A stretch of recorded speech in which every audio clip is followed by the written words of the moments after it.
Hey, today we're going to I called this the Sunday stream with Mole. It's not a usual red eye. Usually I take the weekends off, but why not? I chopped some wood today. I'm feeling all right. Let's do a stream. How are you today, Mole? Oh, well, sir. How are you? Oh, pretty good. MC will be right back here in a minute. Yeah, you got a few stories lined up, don't you? I do. Hold on just a second. I want to pull up the chat so I can keep an eye on things. And I do it's called the U.S. Labor Board adopts business-friendly micro-union test. That is the first one. And while we're waiting on MC, I'll go back and I'll read through the news articles and the ones I think are sort of somewhat interesting, and maybe we could talk about that. Ooh, this one's interesting looking. Military bazooka among weapons turned in and added in San Francisco gun buyback. Oh, speaking of that buyback, I don't know if it's true because it was just a meme, but it looked like somebody made 4 freaking homemade shotguns for like out of wood and a pipe, so like $5 a piece, and then turned them in for $100 a piece at the buyback. If that's true, that's brilliant. Okay, and then we got a APD, that's probably Atlanta, I'm guessing. Investigating video of officers punching man under arrest. That looks somewhat interesting. Wow, charge. Mount Vernon woman shot man in head for performing oral sex wrong. That's rough. Wait, what? What was that? I was saying hi to the people in the chat, but I heard oral sex. You caught my attention. Oh, a Mount Vernon woman shot man in head for performing oral sex wrong. Well, wrong? Yeah. Like she couldn't help him out, a little to the left, a little to the right. Maybe once we get in the story, maybe she warned him numerous times, and fucking the only other call was shoot him in the head. Like, that's it. Fucking had it. You're not dumped. You're fucking dead. What a solution. Hey, you fucking suck. I'm gonna shoot you in the head. Well, she was saving other women from having to endure his crappy oral. She did it as a favor to womankind everywhere. Oh man, that's almost as bad as the story we talked about yesterday, which was. Yeah, I like that, Dade. Good name for us. Did you see what Dade called us? He said we're the unholy trinity of gold-plated goof-offs. Gold brickers. Thanks, Dade. Oh shit! Welchmere in the chat just said Bitcoin hit 20K. Cabbage, if you can hear this, you need to find that card with 12 Bitcoins on it. You're fucking rich. Yeah. Like Cabbage. Such a twat. I would be like, I don't know. I would be kicking my own ass every day if I lost that. But MC, sounds like you're back. All right. Well, I'm back. First story I got. You want me to go ahead and go for the first story? Oh yeah, let's hate on some unions. You have something to say first.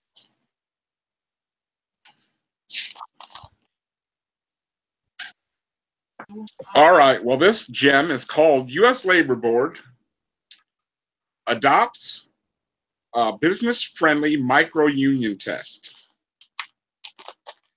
All right. Okay, it goes.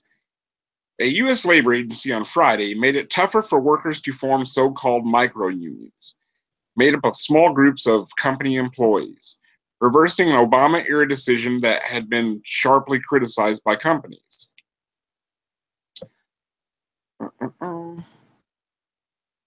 It was this time this week that 5 National Labor Relations Boards, Republican majority, which has been in place since late September, upended a decision issued during the Obama administration that business groups said unfairly favored unions. The NLRB in a 3-2 decision on Friday said unionized unit of about 100 welders and rework specialists at a manufacturing company in Oregon was improper and should include all 2,500 employees at the company's facility. Wait, okay. Does it say where in Oregon? No, it doesn't say where in Oregon. Forming smaller bargaining. What? What's that? Oh no, you can go ahead and finish the article real quick. Forming smaller bargaining units can be a key organizing strategy for unions, particularly when they lack support from a majority of an employer's workforce. But business groups say that smaller bargaining units fracture workplaces. The board said on Friday that its 2011 decision involving nursing agency specialty healthcare gave too much power to unions to decide which workers should be included in a bargaining unit. In specialty healthcare, the NLRB ruled the business challenging micro-unions must show that workers left out of a proposed unit share most of their working conditions with those who were included. That is a high bar for companies to meet, since workers with different job titles and duties often have distinct supervisors, working hours, and wages. The board on Friday said the decision improperly allowed unions to handpick groups of workers who are likely to vote in their favor in all but a narrow and highly unusual circumstances. Previously, the burden was on unions to prove that the proposed bargaining units were proper. Friday's decision revived the standard, making it easier for companies to challenge micro-unions. I've never heard of a micro-union. Have you guys? I've heard of unions, obviously, but I've never heard of a union that only was a small percentage of the workforce. That's kind of weird to me. What do you guys think? Have you ever heard of a union being just a small unit of people in the This is workforce? The first time I've heard of the term micro unions. I'd never heard of micro. Yeah, I'd never heard of it either. All right. As you're listening to this, all right, the problem becomes exactly what was initially stated, which is how do you collectively bargain, and how many collective bargaining things are going to be taking place simultaneously within a company. So the idea of fracturing the overall company's unity, I can see why businesses would be upset with that. By the same token, if people want to be part of a little collective within a group, I don't really necessarily have a problem with that. So it comes down to the bargaining position. Who should I be able to bargain with, and how should that affect the overall workplace environment? I mean, right. Like, it should be there no union or everybody's included, not fucking just some people. That's unfair. Well, here's the thing, though. Isn't the problem with the big unions is the fact that they have too much power and they could literally bully the business? They can shut it down, and then you can't hire new people because the union doesn't want to work. They won't let the people cross the picket line or whatnot. If you had these small micro unions, then as a business owner, you could pawn them off against each other. You could favor one micro union over another and have those two unions bickering. I don't know why businesses would be opposed to this.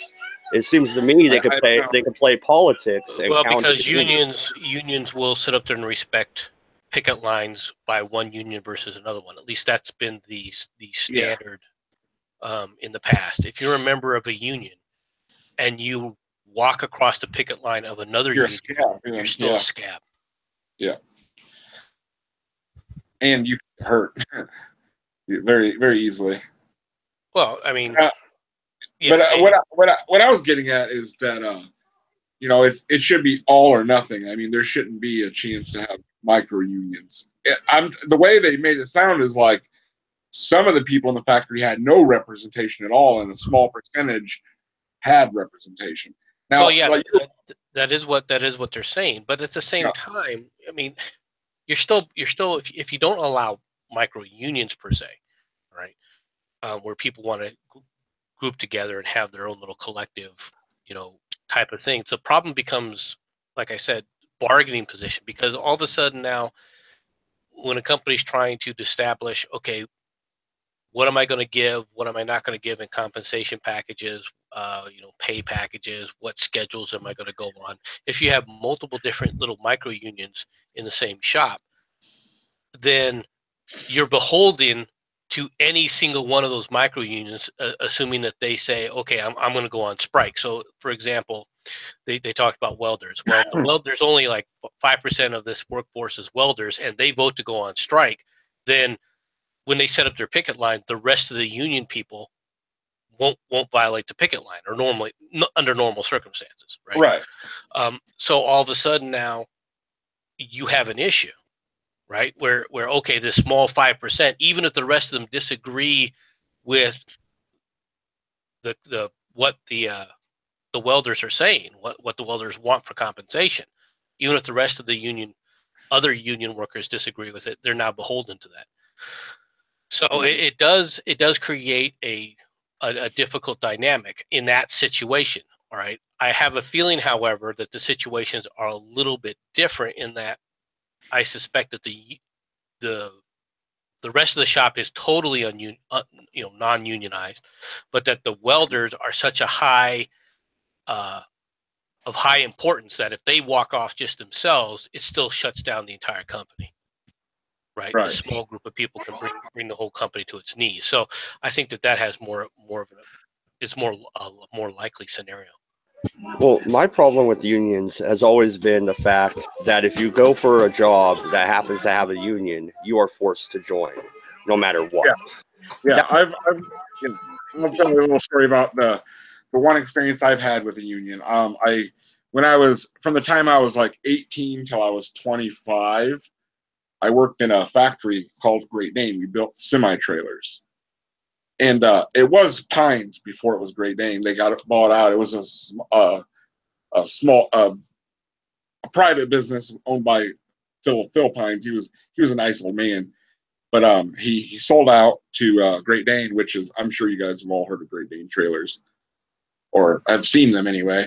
Mm-hmm. And they have a union there, but the union was in the pocket of the owners. So our union was a fucking joke. We paid union dues, but like pretty much if the union just agreed with whatever the front office said. So I haven't had good. I've worked at mostly non-union places, and to be honest, I think a non-union place at least keeps people from being slackers, because that is one thing I can say about the union. Our union was a joke, but it seemed to help out the fucking worst people that fucking shouldn't have had a job in the first place. But it never helped out anybody with real problems. That's just the way it seemed to me. Yeah, they tend to devolve to the lowest common denominator. Yeah, it seemed like all I was doing was paying union dues, and I was not getting. And our unions are supposed to, like, like at contract times, for instance, like what they fucking like the negotiations were a joke, dude. Like, oh, we got you $1 over 4 years. I'm like, that ain't fucking a good $1 over 4 years is nothing, Jesus Christ, like you get like 35 cents the first year, and then like 25 cents, and then 15 and 10 or whatever. However it worked out, I don't know, I don't remember. But it's just whatever the schedule just an example. Yeah, and unions, and yet you are forced to pay union dues. Yeah. Well, yes, no. Well, and that's what stories. When you're a libertarian, then how in hell can you be against unions? That makes you a neoliberal, Mad Dog. I responded, how? I don't want to be forced to pay dues to a group I don't support. Like, okay, the only union I've been forced to pay into, I had a crappy job babysitting people's kids, I babysat like 3 or 4 different kids. I got paid through the government because they were on welfare. So the government paid me so they can go look for a job. So I was forced to pay into the Public Service Workers Union, SPLC, or whatever the fuck it is. I don't remember it, but they're super liberal, like literally left wing 100%.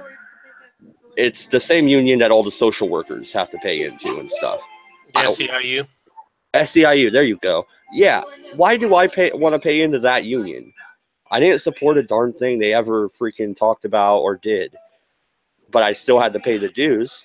I got rid of that crappy job and got a real job, but Well, all right. First of all, there's two different types of environments, all right, and it depends upon the state. If you're in a closed shop state, then you're kind of screwed. If you're in an open shop, it's a bit different because then you have the option of joining the union or not. Now, that being said, all right, when you join a shop and you're not a union member, right, and you're working in there, your pay is still commensurate with the union guys, right? However, uh, all of the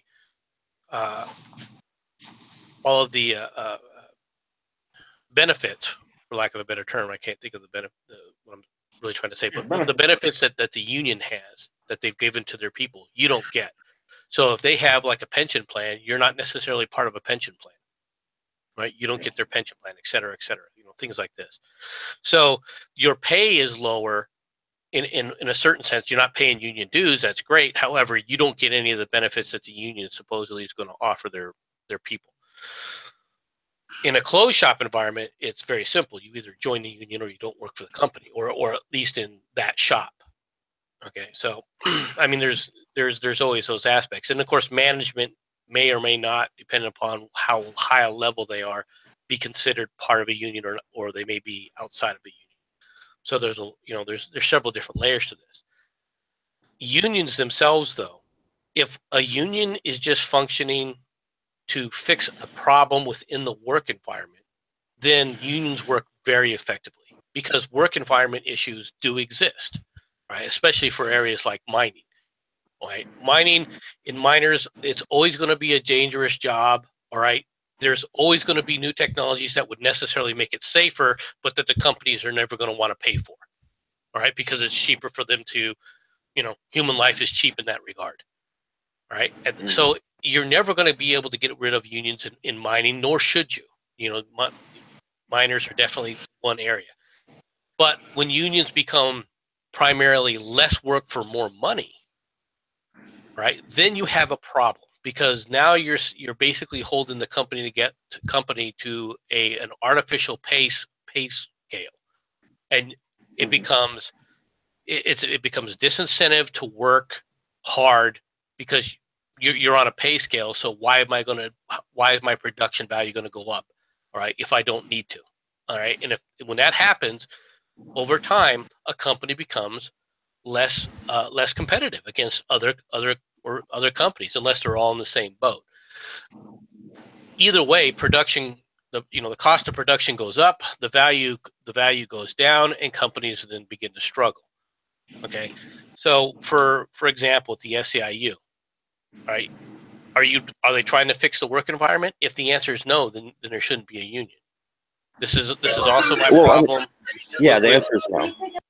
This is also my problem with the teachers unions in general, right? Like the PTA, not the PTA, but I'm trying to think of the name of it. The NEA, right?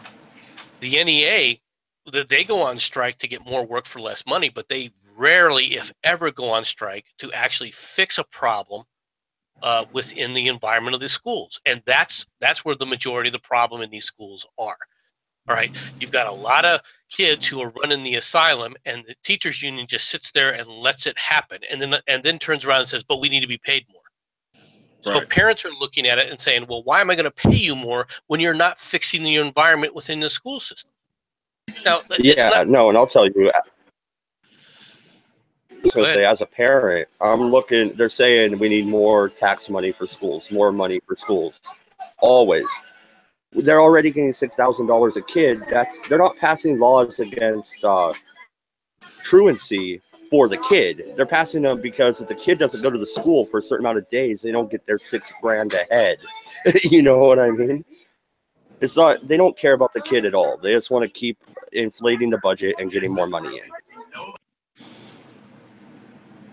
Well, I think there's that aspect of it too, but I think the teachers in general want to, like anybody else who's working and takes pride in their job, right? They want to work. They want to provide a high level of education, right? There's several reasons why they can't do it, and some of it's legal, all right? Now, if they fought for those and tried to get some of these legalistic rules overturned, I'd be all supporting the unions. But I have yet to see the NEA, at least in Arizona anyway, right, ever go on strike to fix it. And this leaves a bad taste in my mouth. It's one of the reasons why, in general, I'm very anti-union. I do recognize the need for unions in tough work environments, in dangerous work environments. But even that can get out of control because there's idiots that keep talking about trying to, create a union within the United States military. All right. That doesn't sound like it would work very well. No. It would definitely lead to mutinies and then people getting shot and dying on the field of battle.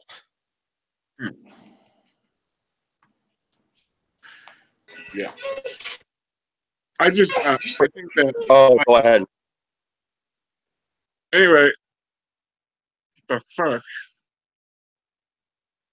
Thank God. Go ahead, Mo.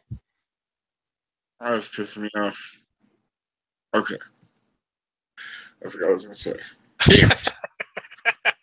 I got squirreled. I got squirreled, and now I can't remember. You know what I mean? Like my attention. No, I know exactly what you mean. Unfortunately, I went on such a long diatribe. I apologize. Well, that's okay. Well, Stories in the chat was talking about how the idea of unions in itself is good, but the union heads are corrupt. So, so it all fails anyway. What do you think about that idea? I agree for the most part. I think unions, like MC was talking about, if a union is used for the right purposes, not just getting more money, but if it's used for fixing problems that, like you were talking about schools. I worked in factories, so it was more safety related problems, like fighting for tools that were safer for us to use, or fighting for better like a better medical leave or something, like things that that are kind of important. I mean that will boost morale and keep people safe. And money is not the only thing that will boost morale. Yeah, no, I agree. I fully agree with you about unions. But I mean, other than that, though, I mean, unions, I think, kind of roots out meritocracy, and I think that's not a bad thing in the workplace. If you do good work, you should be paid accordingly, and or at least not necessarily paid, but like you should get promoted and stuff like that. And with the union, it goes to the people with the higher clock or lower clock number rather than actual skill or you know what I'm saying. So in some ways, I dislike unions. In other ways, they're a good thing, I suppose. Well, they can serve, like I said, they can serve a useful purpose. But in the United States, as it currently is structured, all right, especially with the unfortunate reality that most of the heavy lifting manufacturing jobs, left the country. All right, the need for union labor or being unionized is just nonsense. Right. That's not, like I said, that's not saying everything. Caveat not handle, hashtag not all, but. Oh yeah, Welter's Stories. I was you can come on. I'll send you the link on Twitter. But no, I was just being sarcastic. You said every system in the United States is rigged. That's the problem. And I was like, come on now. So you can't read sarcasm. But yeah, but I will send you the link if you'd like to come on the show. All right, you want to check this story out. A military bazooka among weapons turned in at San Francisco gun buyback. I just want to know how that, first off, how did they get a bazooka? Isn't that a military grade weapon? Yes, it's definitely a military grade weapon. However, back in World War II, they were allowed to take that kind of stuff home. Oh yeah, I guess it could be a World War II or pre, I never thought about that. Okay, anyway, San Francisco, a bazooka-style rocket launcher was among the firearms turned into a police-sponsored gun buyback event in San Francisco on Saturday. The shoulder-fired anti-tank weapon was one of at least 188 firearms that was swapped for cash at a no-questions-asked buyback. Well, there's a lot of things that it could have been too. I mean, without did they show a picture of the actual bazooka? Actually, it's a CBS, so they might have. Okay, oh yeah, they did. And it does not look World War II era. What's it look like? Does it look like a tube, or does it look like an RPG? Yeah, it looks like an RPG. Okay. It's what do you think, Jake? My roommate's here. Do you think that's after World War II era? That looks pretty modern, doesn't it? That looks pretty modern, don't it? Stinger. It's a Stinger? Yeah, it's a Stinger.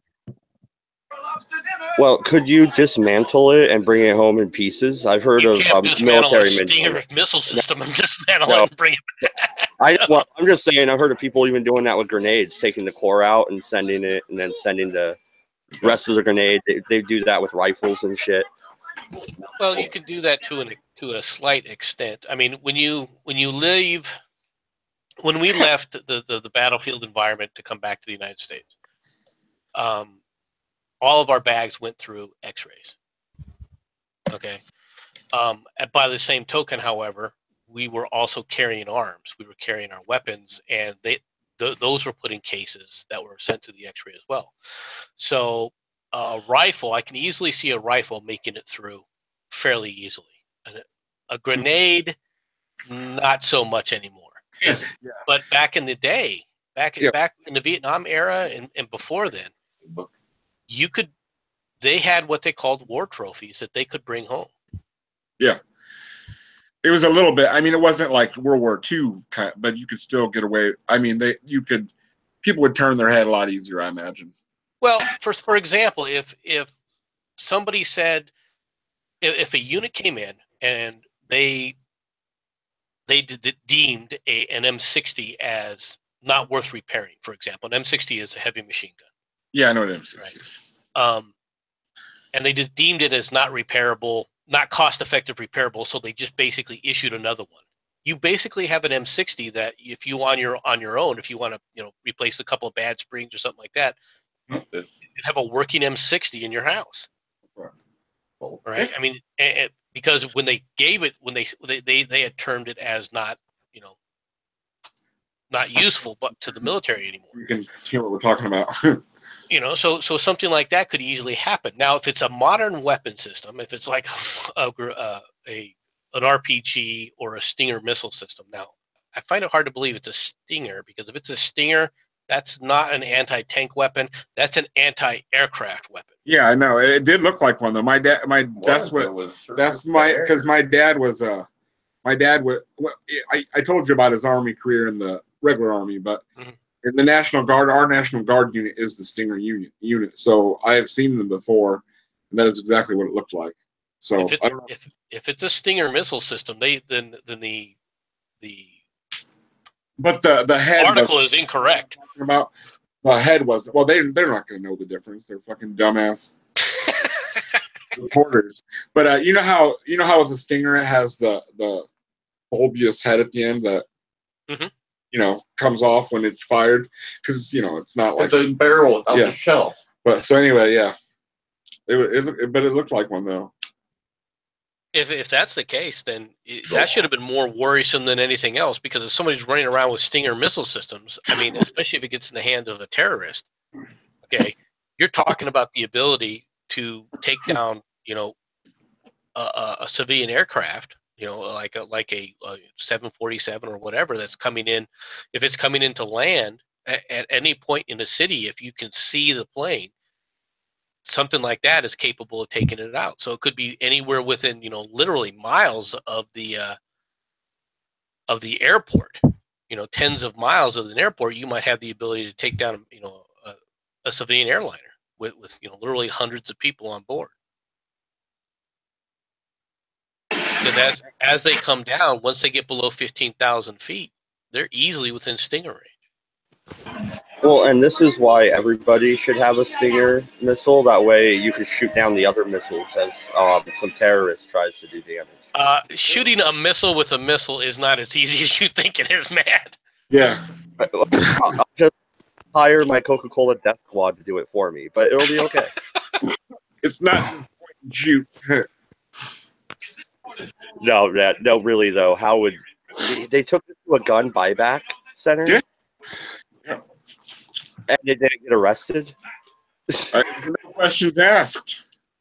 Yeah, Nope. when you say no questions asked, you open yourself up to a world of possibilities. Indeed. Hi, Pirate. Hi, Wood. Okay. Hi, All right, Belcher. What's everybody. up? I'm gonna set up a gun buyback, no questions asked. Just drop them off at my PO box. What are you going to offer? I don't know. I'll find something.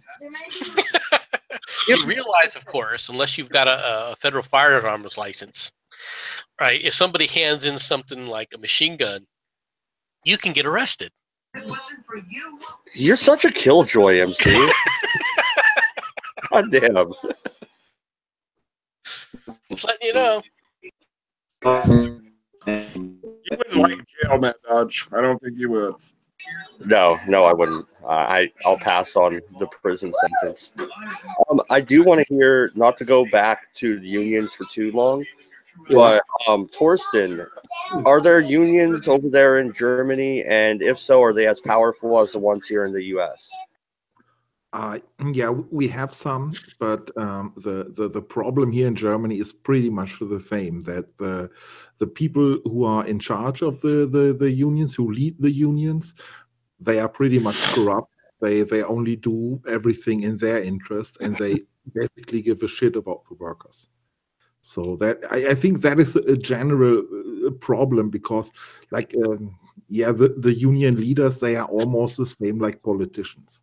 And yeah, I think that the idea of a union is a great idea, and I think that we need unions. But it's the same with the government. I mean, at first we have to deal with all the corruption. That is the major problem of our days, in my opinion.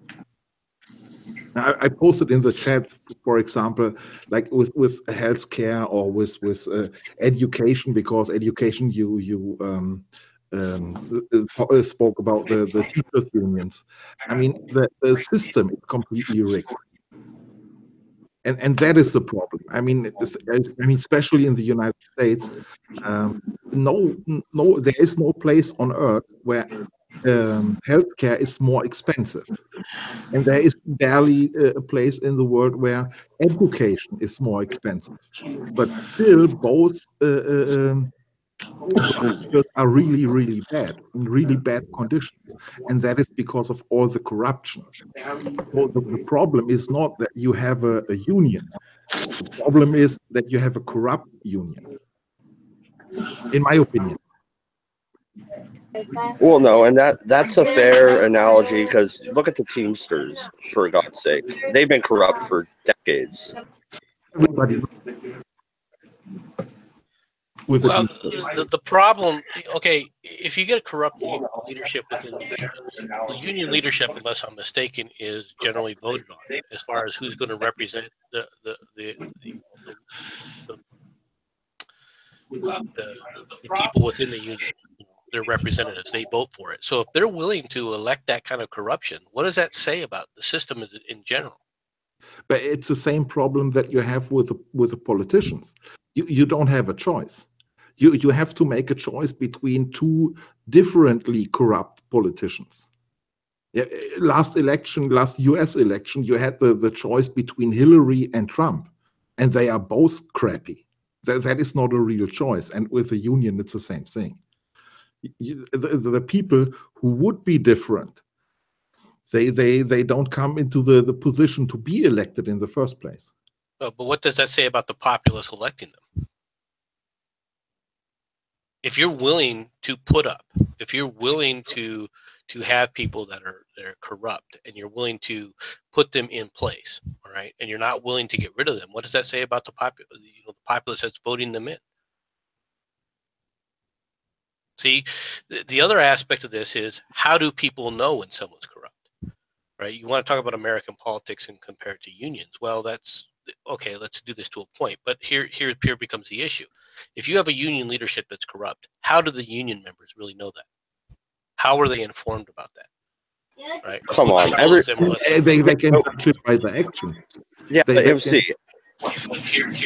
MC, everybody knew Jimmy Hoffa was corrupt. Everybody knew it. How are they informed? Okay, so you have a corrupt populace with voting for corrupt leadership. Does that surprise anybody? Not particularly. No. Unholy, can you mute yourself? Because we can barely understand each other. Okay. Can you say it again, MC? So you end up with a corrupt populace voting for corrupt leadership. Does that surprise anybody? No. I'm not surprised. No, not at all. And I'm don't understand me wrong. I'm not blaming the US to be exceptional in that point. We see it around the world, everywhere. But I mean, the thing is, everything is funded and everybody is funded by big corporations, even the unions. And the good people, they don't get into power that you have a chance to elect them. Well, okay. What's your solution then to get them to fix this? I don't have a solution. No, yeah, I mean, it is one thing to see the problem, it's another thing to fix it. If it would be so easy to fix it, then yeah. Well, I'm just seeing the problem. well, could the micro unions that Obama initiated, that they just voted to take away, have been trying to find a solution? Because if you create smaller unions, then you disrupt the power from the large unions. You Yeah. can't have a giant Teamster union if you break it down and I can't even say the word, but separate it into separate, like a welders union, a woodworking union, not just one giant union. I get no. That's not a good idea, because if you have like one giant union, and then you can make only a few people of this union bring them to strike, and then that shuts down the whole branch. That makes unions stronger. If you split them into 100 split sections, that weakens the union.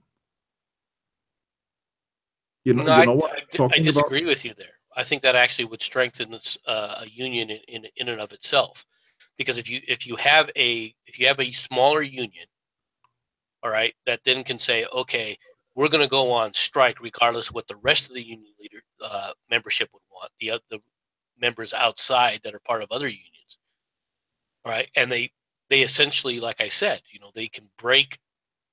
You're not going to walk across picket lines because unions respect other unions' picket lines. It makes it so that a small union, a small number of people, can hold everyone else hostage. Yeah, no, but that is not how the financing of a union works. A union from the finance standpoint works pretty much like an insurance. And if 100% of your members go on strike, then you have to pay all of them. So you go past very, very quickly.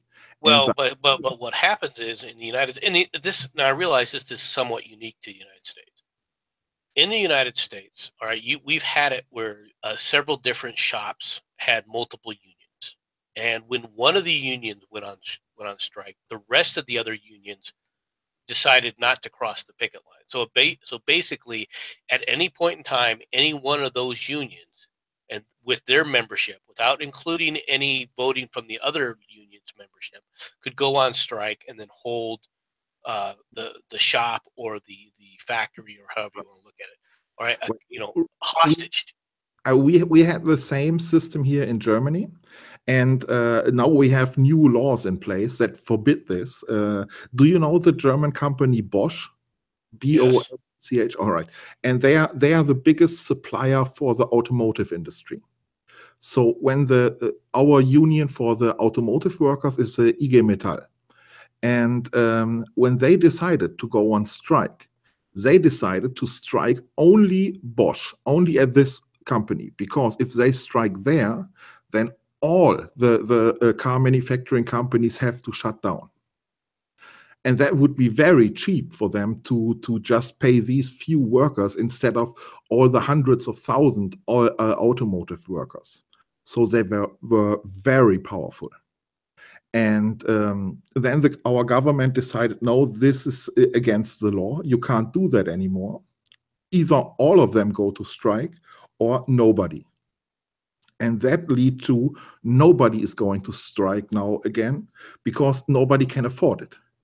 Well, So then we- basically the you unions just completely- denuded unions, right? Pardon me? Basically, the government just made union striking illegal. Basically, yes. Yes, that was the whole effect. Yes. Today, it is pointless to have a union in Germany because they are completely powerless. And that's why I'm saying it's probably what Obama did there was probably weakening the unions. Yeah, but I think our systems of government are completely different. That wouldn't necessarily weaken the unions here in the United States. The problem that the Democrats, especially the leftists, and Obama was one of them. The problem that they're having with unions is union membership has been dropping and declining within the United States drastically over the last 20 years. And so this was an attempt to That's everywhere. You can see that in every country. Yeah, this was an attempt to increase unionship, right? Union membership across the board. But that has pretty much to do with the American mentality. Correct me if I'm wrong, but I have the feeling that particularly Americans think in not in global or union terms, not union as united terms. In America, everybody is fighting for himself. To an extent, yes, you are correct. There is more of an individualistic streak within the United States than there is in Europe. Exactly, and this idea was paying into this idea. Right. Well, once again, while what you said about micro-unions in Europe, a micro-union in Europe will have a different effect than a micro-union within the United States. That's very true.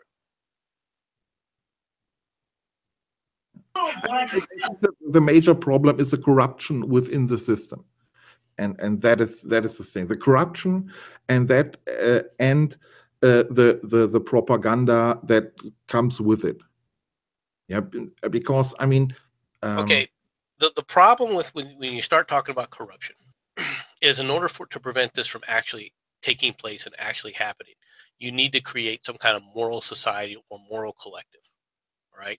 Now, once you say, okay, we're going to have a moral collective or moral society, then you're going to run into the issue of, okay, how do we define what's moral and how do we define what's immoral as a collective or as a group? And as soon as you do that, there's going to be people on the fringes, all right, that are going to be harmed. Well, I would say that it's moral to represent the interests of your clients. That whatever your clients want, even if the what they want is immoral, that has nothing to do with it. You have to represent your clients at all times. And the unions, their clients are the workers. So they have to fulfill the wishes of the workers. And that's what they are not doing. They are not fighting for the workers. They are fighting for the head of the unions. They are fighting for their own interest. And that is a problem. Okay, but the workers are the ones that select them. Right. But they're intentionally selecting people that they know, all right, are not working in their best interests. Now, how do you fix that attitude to change their voting structure so that they don't vote for corrupt people? Well, in my opinion, the only way to fix it, and nobody will fix it, I'm aware of that.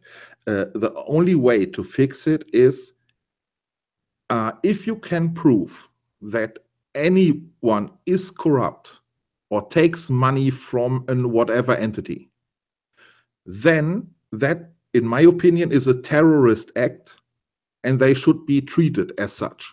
Wait, whoa.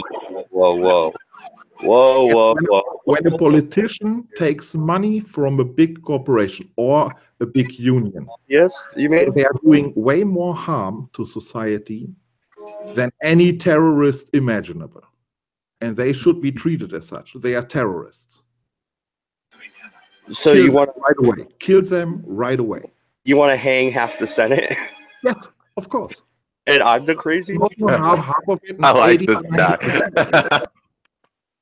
I like this. I like this plan. Hang half the fucking Senate. I'm down. Not half. That's not enough. 90%. Holy shit! So Rand Paul and fucking Justin Amash are going to be the only ones left. I can see it now because I know Rand Paul ain't getting bribed. Do 50 hangings per week, broadcast them live over all the big networks, start with the bankers and the politicians. And after 1 month, your system has completely changed, I promise. Yeah, that's what they did in France, and it worked out pretty well. I was going to bring up France, and I think our opinions on worked out pretty well are vastly different. They created Napoleon, who tried to conquer the. Yes, that was the bad thing about it. But they got rid of the king and the noble, and that was a good thing. Well, the king would have had. I don't know. At that point, I don't know if they should have executed the king and queen. But I'm not a monarchist. I'm not going to. To be sure, if there's still a king running around, then they haven't completed their goal. I mean, they couldn't just let him. They couldn't just exile him because there's still a king. You get what I'm saying? Yeah, but who was the worst evil here? Napoleon? I'm not saying it was right. I'm just saying that was the third thing. Yeah, becoming a monarch and anyway. You think Napoleon would have rose anyway? I have no idea. He was Emperor of France, a monarch. Yeah, but he arose from the troubles that were the mass executions of the elite class in France, and their revolution was a bloody one, even compared to the American Revolution. And they killed way more people than I was suggesting. I mean, the Senate is only 100 people. They killed thousands within weeks. So that's a whole different story. And true. But we have a pretty big representatives that would probably be headed to the gallows with your plan too. Yeah. No, but honestly, I mean, everybody can decide if they want to be corrupt or not. And if they want to take the risk, all right, let them do it. But they should be aware, if they get caught, they be treated as a terrorist. That is it. And then corruption will end very soon. But as long as there are no laws in place against it, yeah, well, then for what reason should they stop it? I actually find myself agreeing with Weltschmerz here. That's funny. Yeah, 40 ounces in the chat. He's like, yeah, so we'll let Torsten be president. We'd have to amend some laws for that. And then he could be vice president. Me and Torsten here would argue every day in the White House. He'd hang me probably. No, and as long as you are not corrupt, I wouldn't. Yeah, can you trust a leftist, though? Yeah, better not.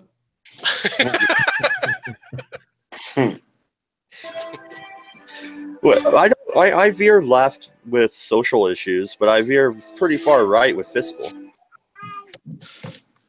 Well, that's a non sequitur the way our government is currently structured, though.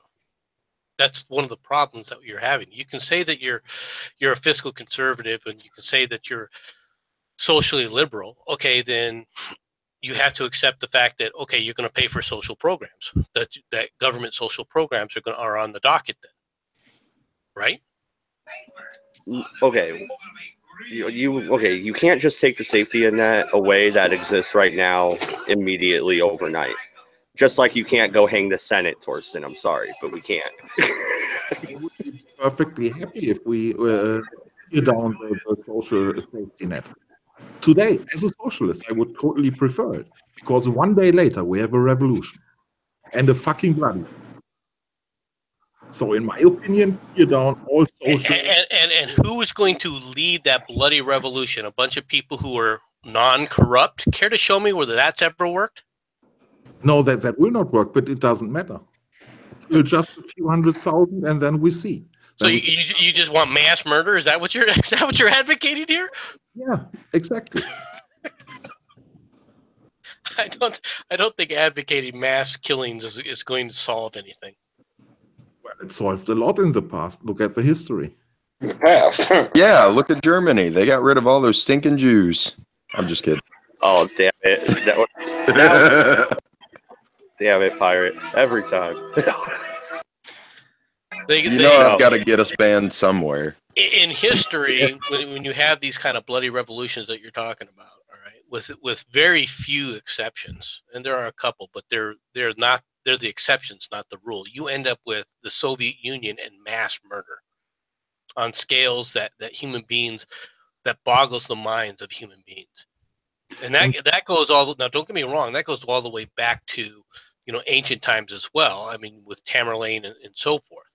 But if you end up with a bloody revolution like that, generally what you end up with is less freedom and just mass killing. Yes, you are right. You are right, MC. No, I totally agree. But that is the thing. That's why I promote ban the corruption, and then we start there. Okay, that would be the first step. Everything else I said was over the top, of course, and I was aware. No, I understand that. I mean, but the thing is that when you talk about banning the corruption, I'm all for that. But if you're going to do that, then what you need to have is the society focusing on banning corruption, and it has to start internally. And what I mean by that is within the organizational structures. All right. For example, within the Democrat Party, within the Republican Party, before they do anything else, they need to go into their own parties and get rid of the corruption that currently exists. In order for that to happen in a political type of environment, you have to have the press also willing, right, to immediately call out corruption wherever they find it, wherever they see it. Exactly. The way our press today exists, that will not happen. Exactly. I'm 100% agree with you, because the media is owned by the very same people who are spending millions for corrupt politicians. So they will never I disagree with your comment saying they were owned. All right. I think that they're fellow travelers. I don't think that it has anything to do with who owns A, B, or C. I think it has more to do with who's writing it and what they're responsible for. Because if you're gonna say, well, it's who owns it, you still got to go back to the person who's actually doing the writing, who's actually doing the reporting. At what point do you hold them accountable for what they're doing?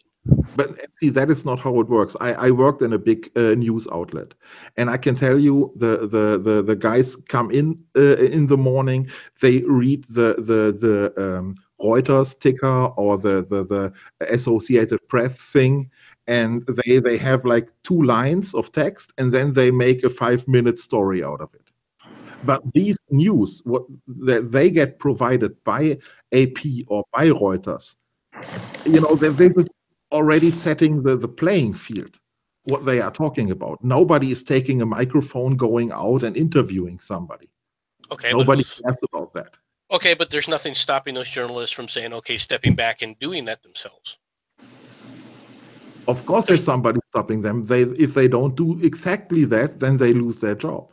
Okay, so a journalist in these days is not a journalist anymore. Well, a journalist in these days is a presenter and nothing more. Right, but I understand that, but there's also this fact, okay? There's, in today's society, with distribution costs being almost nil, all right, the ability to do reporting is actually fairly inexpensive if they decided to actually do it. They don't have to worry about and that's all the extra overhead. And that's why you have the rise of the alt media on YouTube and other, they're creating their own websites now. And they are giving the mainstream media a run for their money off of peanuts compared to what CNN produces to get dismal ratings every day. And still, I think that for example, Alex Jones and TYT, I name both of them, do a way better job of journalism than, for example, the New York Times or CNN or Fox News. I hate the Young Turks, but yeah, I hate both of them. The very left and the very right of the spectrum, and I still think that they have some news. I hate Alex Jones, but sure as hell he makes some good points from time to time. Well, you will see my problem with that, with your assessment there is this: within, for example, the New York, TYT, they have the opportunity, sure, but when have they actually broken a story? You can look at Alex Jones and say some of the things he's done has broken stories, both good and bad. All right. I mean, for example, in a bad context was his ridiculous assertion that the Sandy Hook killings for the children never really happened. All right. I mean, that was just absolutely insane. All right. But at the same time, he's actually broken other stories that did eventually come back and force people into mainstream news. I have yet to see anything like that from the Turks. Yeah. Yeah, that might be true. Yes, but the Young Turks a bunch of Islam apologists. Yeah. Like, I don't watch them. I don't fucking know, because I remember seeing a clip with I guess his name is Alex Jones, the main guy over there that does all the fucking reporting.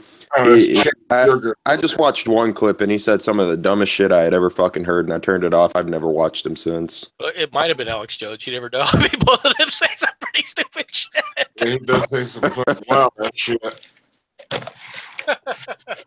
Yeah, but the main person for Young Turks, Moles, right, is Yank Shank. How do you ever say his name? Uyghur. Yeah. And he's an Armenian genocide denier. That's what I was going to ask. Against Saudi Arabia, you piece of shit. What's that? You haven't seen the video of Cenk raging at Alex Jones?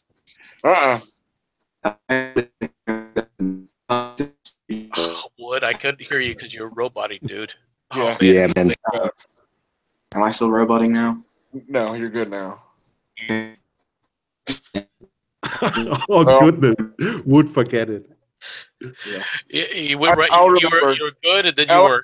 Cenk. I can look it up. No, but if TYT or Alex Jones, of course, they have ridiculous news. That was not my point. My point was that they also have, and both channels have, news that are really where they are really making a point. And only because we see they have a lot of bullshit there does not mean they are wrong in every case. And both are not wrong in every case. But MC made a good point that, Alex Jones, you sometimes see it in the news coming up, while the TYT, you never see it in the news. Yes, that's correct. I would share this opinion.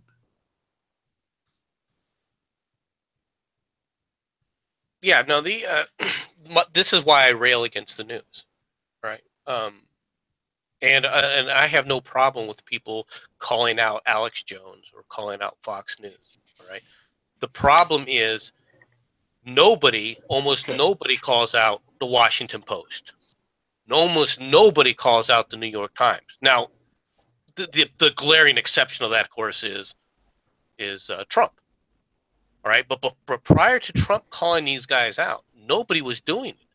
Yeah. Unless it was, Fox News saying this about CNN or CNN saying this about Fox News. All right, well, nobody cares about it.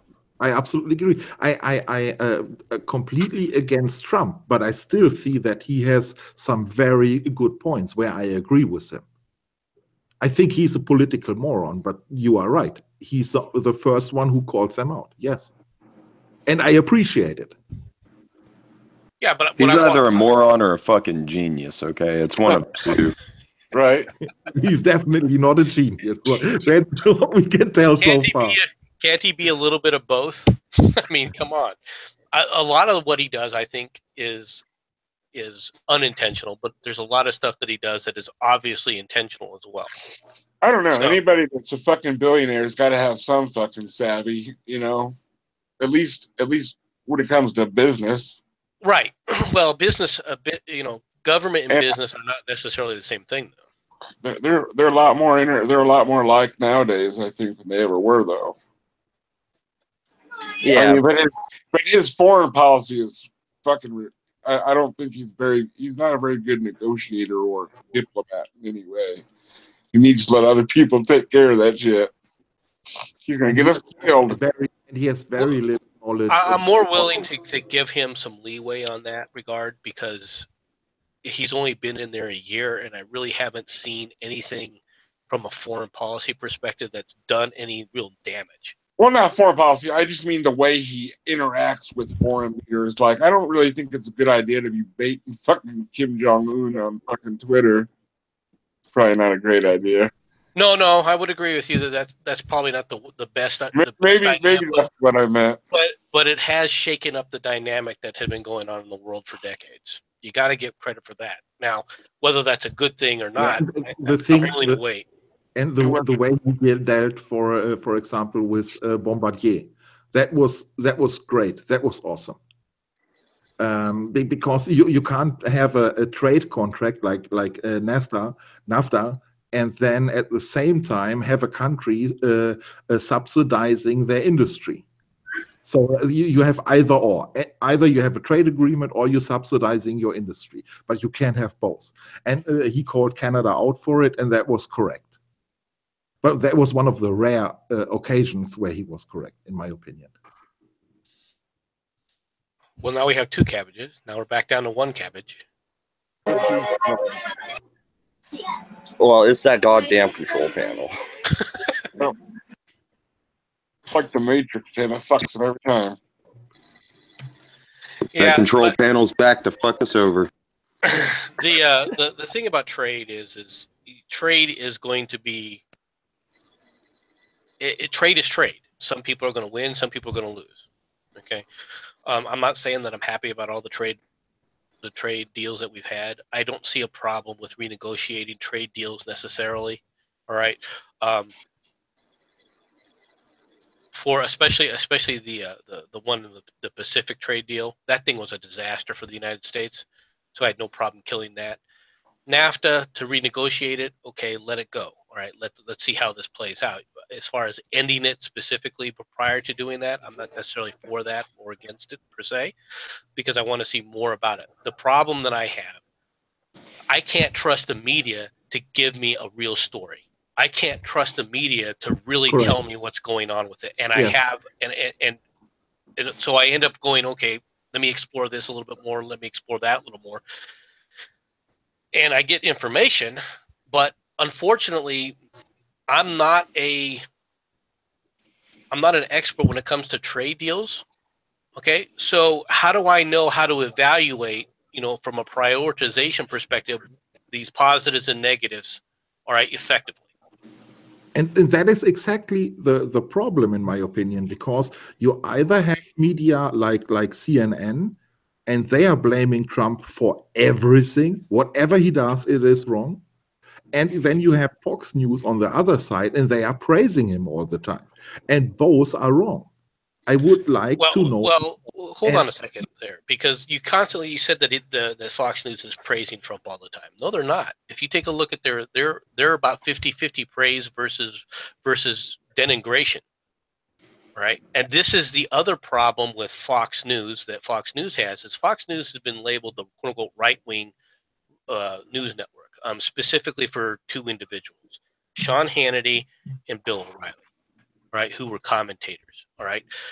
But their coverage, when you take a look at it and you examine how they have approached things, and I'm talking, when I say they, I'm talking Fox News, have approached things, it's been far more even-handed. It's still right-leaning, I would agree with that, but it's been far more even-handed than you see on CNN, NBC, CBS, etc. That is kind of hard for me to judge as a foreigner, because I haven't heard a single news from Fox News where I thought, they are right on this point. But obviously, as a foreigner, I don't have access to their network all the time, so I only get like a few news, and only the news that makes the headlines. So hard for me to deny what you said. Well, look, I mean, I don't know. Can you get Fox News on the internet there? Yes, of course. Well, I'm not trying to. The reason I asked is I know that Germany blocks certain sites, so I don't know what Germany's blocking. Yeah, but I can see them on YouTube. So what they bring up on YouTube, I can see that. Yes, of course. So 40 ounce. What kind of pudding are you making? Sandy Hook pudding. Sandy Hook never happened. The proof is in the pudding. You just have to eat the pudding. The bottom, right? Like a prize. Yeah, I actually, when I heard that Alex Jones said that Sandy Hook never happened, right? I had to investigate it, right? I'm like, what? I have to investigate. And what he did, and what he was claiming was, and he wasn't officially claiming that they didn't do it. He was just saying that why isn't this being reported? Because he took the statistics, the death statistics, the gun statistics that were being reported by the state, and the state didn't seem to, and the local news didn't seem to match up with the numbers, right? Which was true, okay? But that goes back to a difference in when you see statistics that are being reported by the federal government and then by the state government and then by the local government, okay, the problem becomes about into what has gone into those statistics. What does this group apply as this is this kind of action versus what does this group apply as this type of action, right? So you end up with statistics then. That one person will grab one set of statistics and another person will grab another set of statistics, and they'll say these two are the same, when in reality you're looking at apples and oranges, right? And it leaves this kind of, and this is what Alex Jones was doing, is he was creating doubt because of two different reporting methodologies between the local and state and the federal governments, and that isn't journalism, okay? That is activism, and it's something that needs to be pointed out. Because he's doing it intentionally to create havoc and doubt when on a substance that's like, okay, there is no doubt that Sandy Hook happened. These children were killed. Okay, there are families that are grieving for their children, and you basically said, that doesn't exist. That's beyond the pale.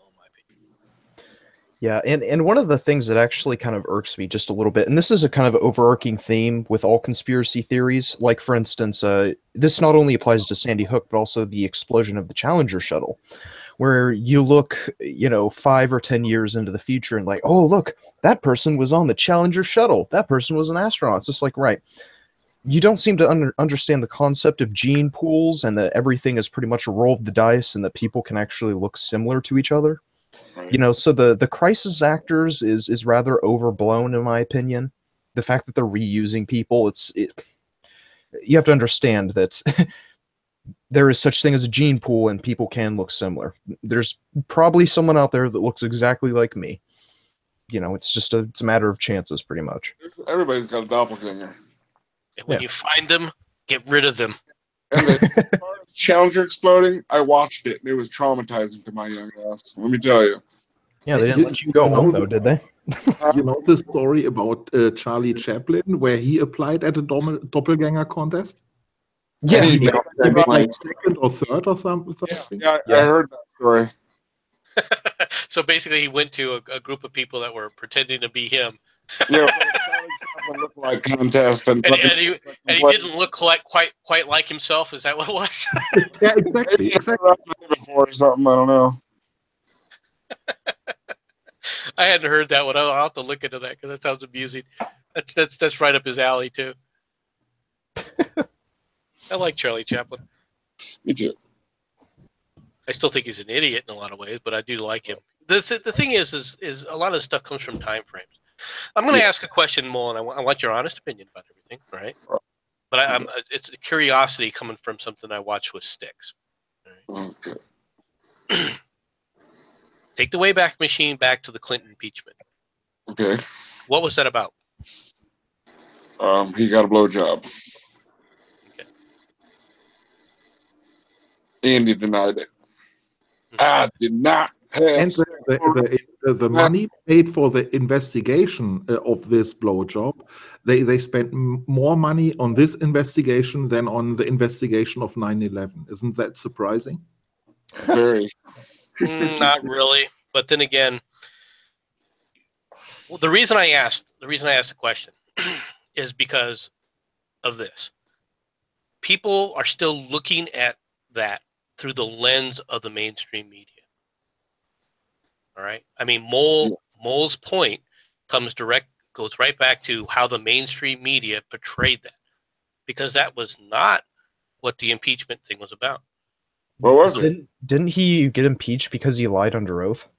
He got impeached because not only did he lie under oath, he was having other people lie under oath in a civil. All right, here's what happened.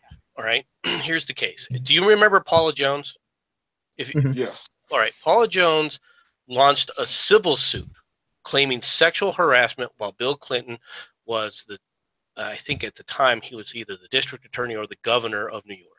I think he had to be the governor. Okay.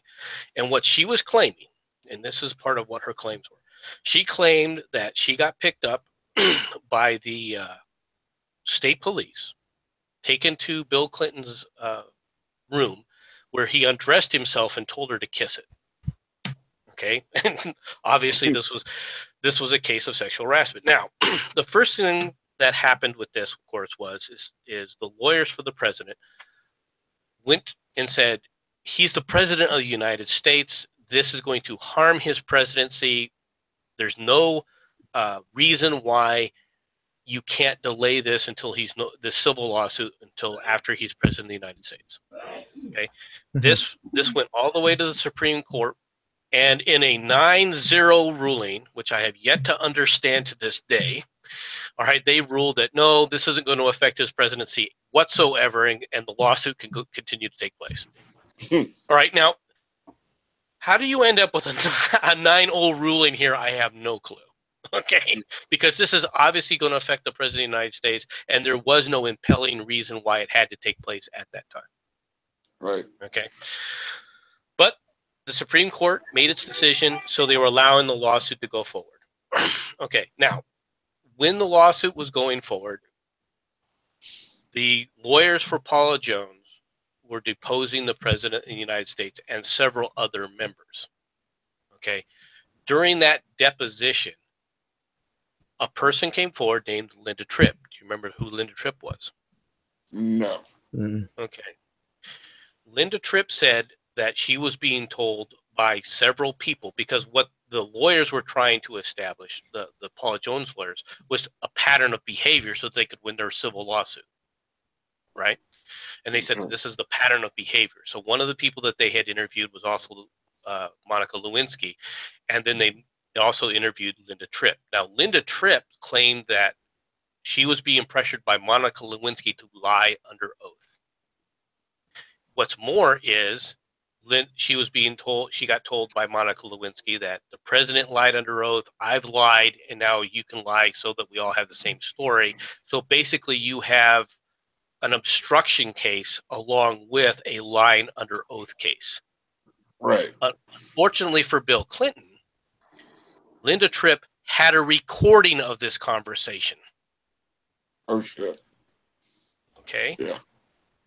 Which she then brought forward. Okay. When that happened, this then went up to a higher a criminal case now that was referred to the Justice Department. Justice Department under Janet Reno added this to the plate of Ken Starr, who was investigating Whitewater. Okay. God damn. You really hate Bill Clinton. You looked into this shit, huh? I really despise Bill Clinton for a lot of reasons. Saxophone playing ain't one of them. Right? No, well, I'm not going to go into my personal reasons for actually despising that man, at least not online. Right? He's just jealous that he got a blowjob and he didn't. Well, no, because it came down to what it came down to is, you got to remember, they were under oath trying to establish a pattern of behavior. Bill Clinton, when the story finally got leaked, and it got leaked because Matt Drudge has a website, and he reported that there were several news agencies, and he named NBC specifically, had the story and were intentionally not reporting it. Huh. And this included, all right, the fact that all these other things were taking place, because the Clinton administration, the Clinton War Room, had gone on the attack, and they had claimed things like that Paula Jones is just a trailer park bimbo. They had his advisor, what's his name, James Carville, come out and said, it's amazing who will come out when you drag $100 bill through a trailer park. Okay. And this was on that, and these are on the national news networks, right? This kind of attack was being pushed, right? Saying there's no merit to any of this. Well, all of a sudden, you've got the news agencies being called out saying, you have these stories, you have this evidence, and you've been hiding it. And one of the pieces of evidence, of course, is the infamous blue stained dress, the semen stained blue dress. Okay, yeah, but before you move on too much, the news has always done this. You had back during Thomas Jefferson's run, you had some newspapers reporting that he had a freaking sex child with a slave. Others wouldn't even mention it. The pro-Jefferson papers. You've always had a media bias. Nothing is new here, MC. Well, the difference was okay.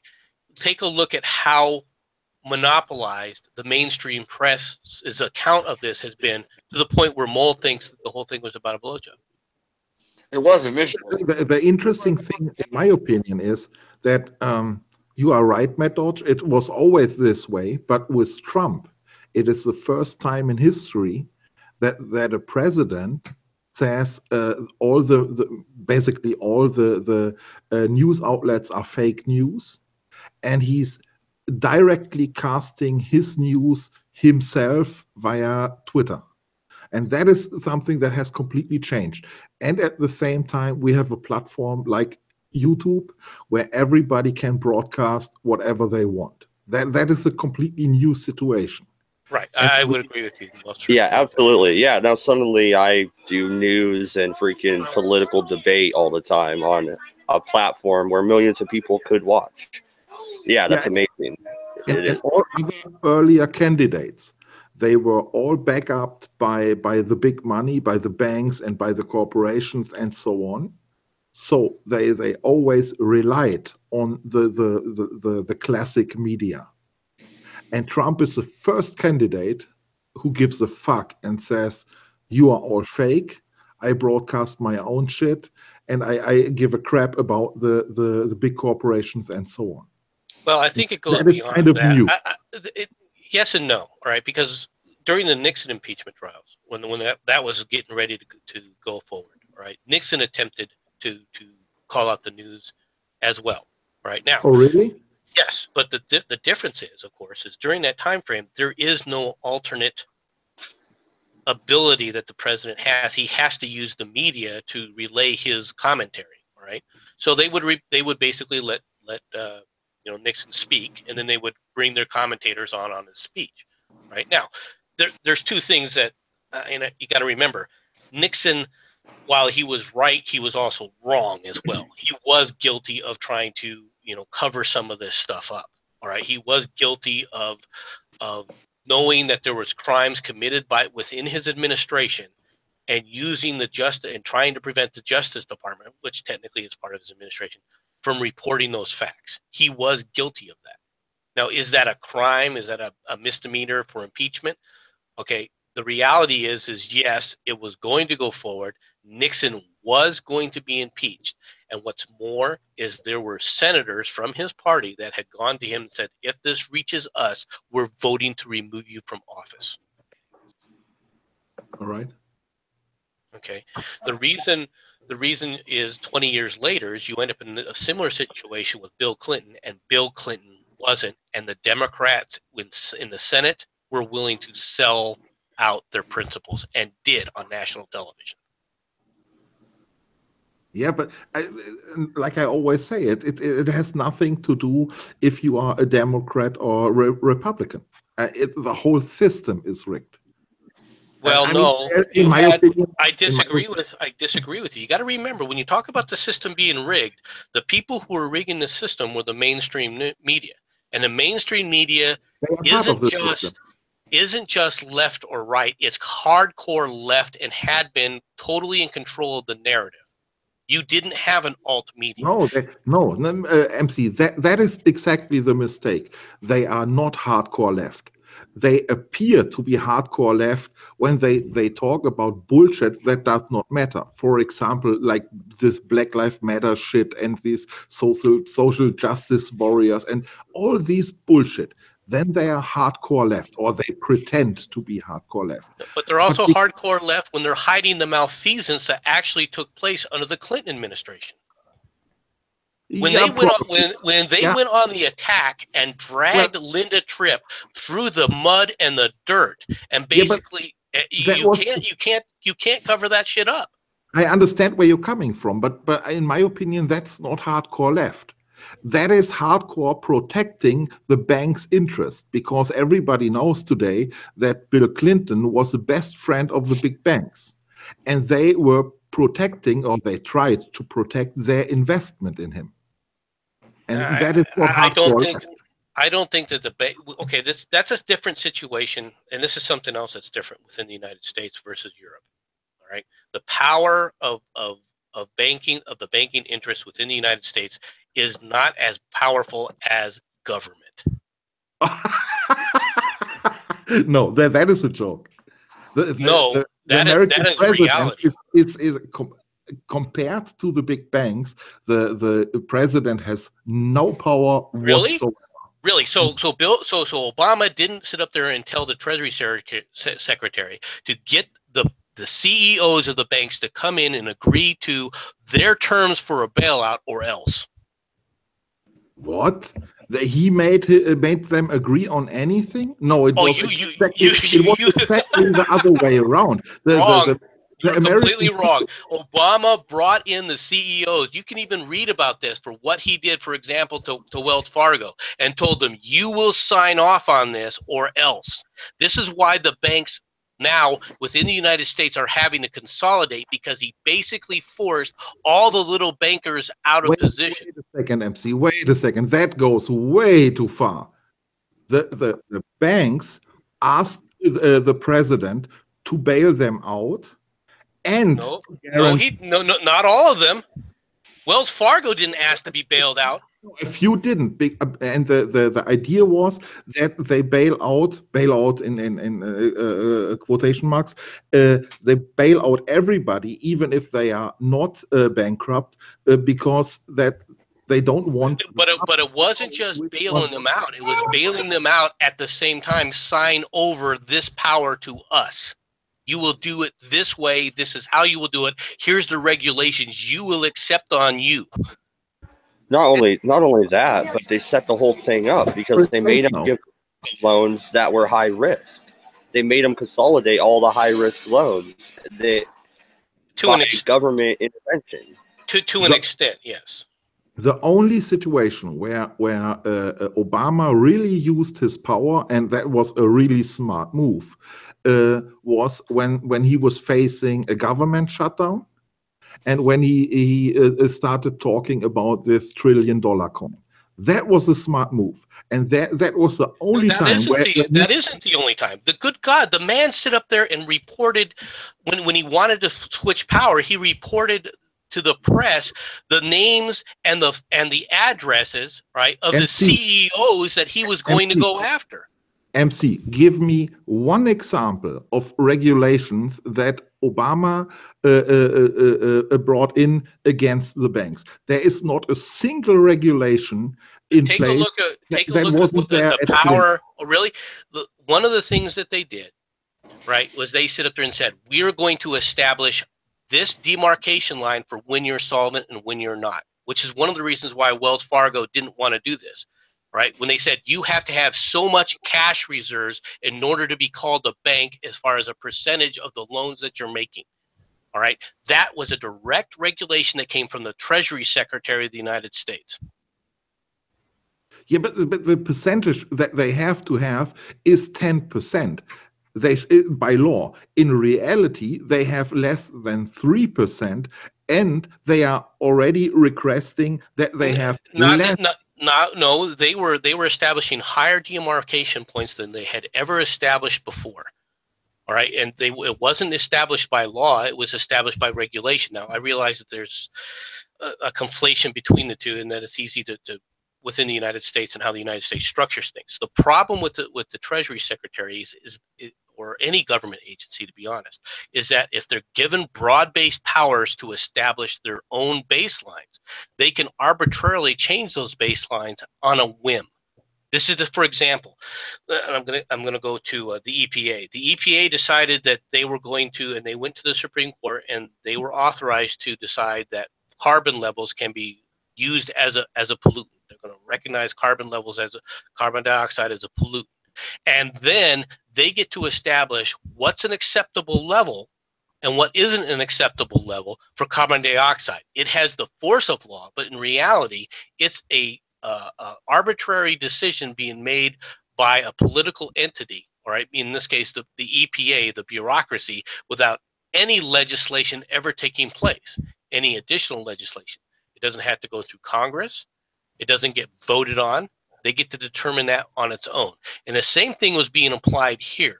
When you talk about like the Glass-Steagall Act and what some of that stuff said, a lot of it was that this will be determined, or this will be authorized at a determined level by the administration. So when the administration then decides, meaning the Treasury Department in this case, decides on their own, on a political type of environment, the kind of regulations that they can bring in and impact, okay, within the United States. Now, I realize Europe is different, but within the United States, these regulatory agencies have far more power than they ever did before. And those things were applied and utilized. The banks are exactly, they are doing, okay, more or less, exactly the same thing that they did before 2008. And the only I disagree with you. We'll here's a simple example. I wanted to make an exception. I was about to do it. Okay, go ahead. What they are not doing is selling bad credits. They are not selling or trading bad housing credits. They completely swapped it for bad student credits. That's the only thing that has changed. Okay, and look at the stock market. Look at the stock prices. And look at the regulations that were allowed to do that, because that came about because it was directly inputted by Obama. Exactly. He told them to increase it, but the reality is he hasn't changed anything. That's the force of government onto the banks, not the other way around. Within the United States, the power of the banks, the power of any specific corporation or corporation group, all right, in many ways is still very beholden, all right, not to the power of the presidency. MC, what was the bailout number for the banks? It was 30 trillion in that it was 30 billion. Sorry, not trillion, billion. I think it was 300 billion dollars. 300, yes. All right. I think 300 billion is almost it depends on what numbers you're looking at for what specific program. That is half of your military budget. That is 3 times your education budget, and that went to the banks. And stop right there. It wasn't 3 times the education budget, because those numbers don't include local funding, which is the majority of funding for education. All right, our education system is has levels to it. You got to understand that. I just wanted to point that out. Yeah, which is why my numbers are that less than 100 billion goes into education. I don't know. On a federal level, that's probably true, but that ignores the amount of money that goes in a local level. Well, however, it's still, I mean, that is 300 billion. That is quite a lot of cash. Yes. And that went straight to the banks, and Obama was the one who delivered this. And at the same time, the CEOs of these banks got billions of payouts. And if they didn't want to play by the rules, what did the Obama administration do? He called out those CEOs by name and let it be known what their addresses were, and so nobody that people could go to their houses. Nobody of them went to jail. Nobody of them. But their wives and their children were frickin' harassed and threatened as people. Oh yeah, Yeah, these poor people. I don't care they about that. You called they out made an individual citizen for frickin' action on a political basis. We don't need that. But these individuals, private individuals, were the people who messed Where with they're things. so their families, it's okay to have their families threatened, all right, and outed as to where they lived because you didn't like what a political decision that they made. Is that okay? No, Well, no, yes, it kind of is, but still, I mean, these people got away with nothing. You know, if you rob a They didn't get 7-Eleven, you get away. like you They sit didn't like get away. Hold 4 on. years Not in all prison. these people did anything wrong. Not all these people did anything that was illegal. They were being targeted because they were getting a bonus. How dare they? Yeah, and you are paying for it. No, And you not are all. excusing them. Not all the people were the ones that wanted to get that payout. If you didn't want them to get that payout, then why did the frickin' Treasury Department give it to them? All right, this is the problem with this. Is yeah, there were some bad actors. None of those bad actors were held accountable, were they? By the very people, the government structure, all right, that promised them. But the people who were called out were the people who are saying, no, we don't want this kind of bailout. We don't need this bailout. They were forced to take it anyway, and then because they had voiced their objections, they were threatened. no. And you know what part of the banks I don't like? The Federal Reserve. That's where my issue with the banking system in America is the Federal Reserve. Look at it this way. They were Torsten. not really involved in this. Look at it this way, Torsten. All right. Ever since these quote unquote rules came out by the Treasury Department, have there been more smaller banks or less? Less. Okay. What does that tell you? It tells me that the government sit up there and is forcing consolidation, which then goes to the very fact of saying we want more control. Wait, if they were able to force consolidation after what the government did. Sorry, no, I disagree, because the government was doing nothing of that. The big banks who survived it, they bought out. But the regulations that they put in place made it impossible for the smaller banks to exist. They put in the very policies, especially the regulatory policies for reporting, all right, became so excessive that it's like, okay, I've got to hire so many extra people just to cover these regulations. It doesn't make sense for me in a small business sense because I can't hire the people I need. All right, my overhead isn't enough to handle this.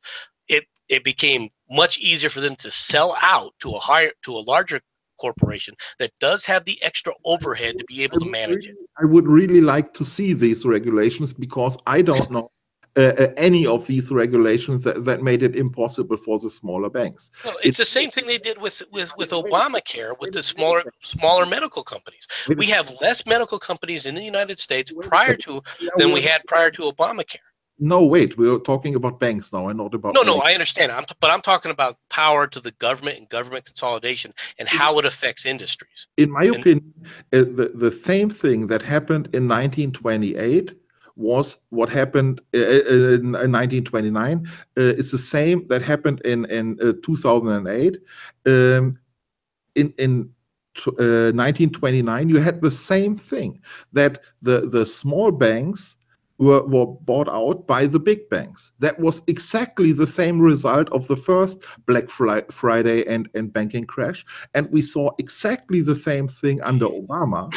Well, that's while you can say why I agree with you, Weltschmerz, while I agree with you, all right, that is the same effect. All right, that effect in 1929 was temporary. You still had you have a resurgence again as these smaller banks got crushed because of their bad debt. They went out of business, and temporarily their assets were purchased and owned by the larger banking interests. That's very true. All right, but 10 years later, you have these small banking banks being created again. You have the local banks coming into the fore again. Yeah, and you can go and form a local bank yourself tomorrow if you like. No, you can't, and here's why. Because now the reporting regulations that are required, make it so that the overhead to do something like that is so cost ineffective that you can't compete with the larger banks now. Well, MC, what about these credit unions that are springing up all over the place? They're pretty much a bank. I was about to say, like, it really seems like the smaller banks are turning into credit unions nowadays. Sorry to cut you off, Matt. There are different regulations for banks and credit unions. All right. How far that will go and what the ramifications of that will be will depend largely on whether or not they're FDIC insured or not.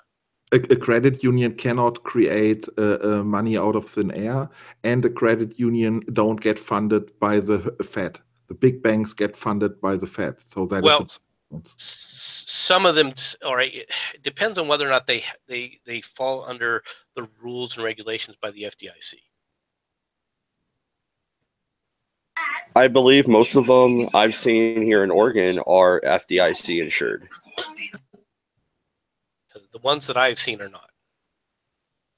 So I don't know what the total ramifications. It can be both ways, because there are a lot of small banks out there. They still have their brand names, but they are owned by the big banks. There's a list. I have a list of, like, I don't know, 200 banks within America, and who is owned by whom. And when you break it down, then these 200 banks are basically only like 50 banks or less. Right, but there are different, like I said, there's different rules, though, between a credit union and a bank, and it may be that the credit unions are becoming more powerful. Now, the credit unions took a major hit, all right, in the 80s, all right, which is in the 80s and the 90s, and specifically in the 90s. And as a result, you ended up with a major change within Congress, right? That wasn't the only reason, but the credit union scandal was one of them. Yeah. So I don't know how their rules. I do know that there's different rules, and this is like I was saying before. I don't know all the specifics about everything when it comes to certain areas. When it comes to the credit union, I do know that there are different rules. They fall under different rules than the banks do. Yeah. Well, we started with the left and right, and if media is on the left side or on the right side, and yeah, honestly, I don't see it. I see that you had some presidents like the Bushes, and they were more involved with the oil business and so on. And then we had presidents like Clinton and Obama. They were more in bed with the banks, but that does not make them left or right. That is, they are exchanging one branch for another, but they are both right wing. And the media sells you the idea that I don't think you can call them right wing. You have leftist CEOs as well. You do realize this. I don't know one of them. What is the leftist CEO? Just show me one. Mark Zuckerberg. He's not a bank CEO, but he's the CEO of a company. I don't know a bank. I don't know any bank CEOs' names. Do you? Zuckerberg is more radical than the NSA, and you call him lefty? Yes, because just because they're authoritarian doesn't mean it's a left or right thing. And your view of the NSA is completely skewed too. But I'm not going to argue that point right now. But that is the point. I mean, they are. I mean, we have the impression that they are lefties because they have a certain statement that we might not like about these SJW bullshit that's going on. But in reality, that's a whole different thing. They're from a business perspective, they go exactly like a left-wing radical group would do. Yeah, I don't they say one thing, all right, and they do something totally different.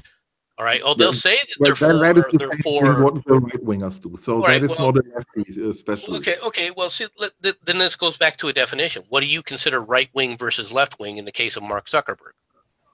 For me, a left winger, let's say this way, would be interested in social wealth. That is the nature of things. If you don't care about the society as a whole, if you are not willing to redistribute in a fair way, then you can't be a socialist.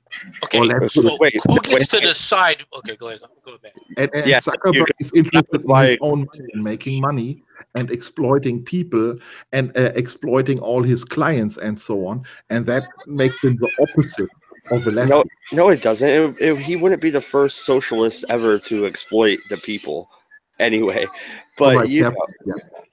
but I mean, seriously though, who gets to decide what is the best way to give everything out? Like, should I be allowed to have a freaking $10,000 gaming computer because I feel like I want it? Well, that is not the point. Of course, you can have a $10,000 gaming computer. Of course, you can have a Ferrari. That is not an issue. Who gets, like, no, because in a totally socialist society or communist, you would just give everything out. Everything, you would do your work. Like, if you're a wood chopper, you chop wood for 8 hours a day, and they would give you everything you wanted, right? It'd be like Star Trek. Go to the replica. Not at all. Why should they? That makes no sense.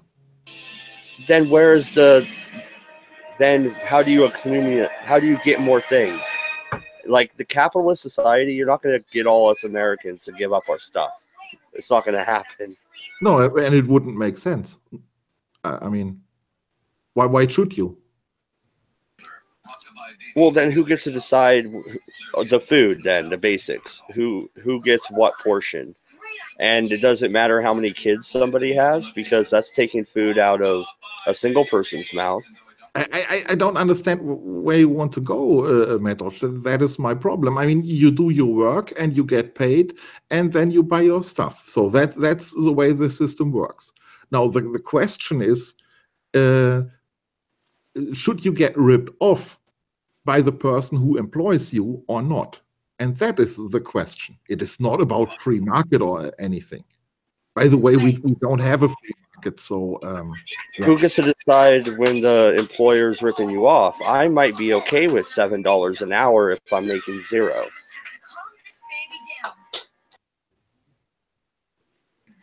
Well, my point. Well, yeah, my point is, if you want me to elaborate, because you were silent there.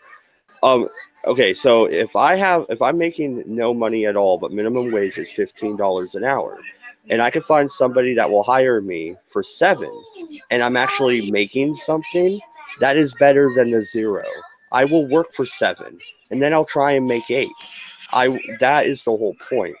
I don't need somebody saying that they have to pay me $15. When I want $15 and I'm able to get $15 an hour, I will do so. Right. And at the same time, you can just let all your workers go and then say, okay, I employ all new workers tomorrow because new ones will be cheaper than the old ones. And then there shouldn't be any regulation in place to prevent that from happening. You'd have to train new workers, though. All right, yeah, that's a theoretical thing, but yeah. But well, it's important. I've worked in places like that where workers are seemingly interchangeable, and it does take a bit of time to train new workers, and obviously it varies. But if you have fired an entire workforce, then it would be much more difficult to retrain a whole workforce. I guess, yes, you are correct. But I can tell you, branches, for example, the movie industry works exactly that way. They hire people for 3 months, then they lay off everybody, and then they hire new people again. Because in that way, nobody requests higher wages. That is how a whole branch with a few thousand people is working. And obviously, I mean, if you are a car manufacturer or something, that is way more complicated. But it still works in pretty much the same way. They always make sure that there are enough unemployed people so they get away with low wages. At the same time, the CEOs and members of the board and the stockholders make more and more and more profit. And there is no regulation against it. That is how the system works right now. Yeah, but are the people willing to work for what they're getting paid? The answer is yes, because they took the job. Say it again. Can you say it again, please? Okay, well, they're willing to work for that amount of money, and they're willing to get laid off. They took the job, and they knew what it entailed. I mean, they do the same thing in Hollywood, right, when it comes to the movie industry. But they end up working on multiple movies. Yeah, I was talking about Hollywood. That is exactly how they operate.